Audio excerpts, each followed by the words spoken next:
саламатты бүгінгі мерекелік кешімізді бастауға рұқсат етіңіздер.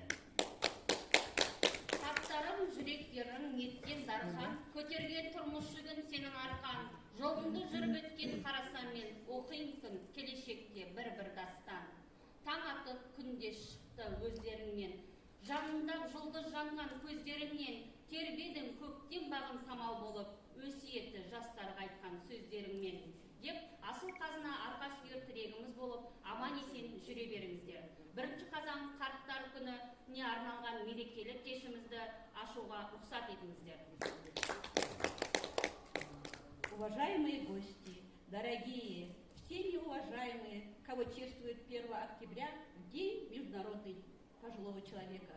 Поздравляем вас с этим ежегодным событием. Мы искренне уважаем и любим ваше поколение за удивительное трудолюбие, мудрость и неиссякаемый оптимизм, за стойкость, с которой вы научились преодолевать любые трудности и невзгоды. Спасибо вам за желание делиться своим огромным жизненным опытом, за вашу заботу, поддержку и любовь.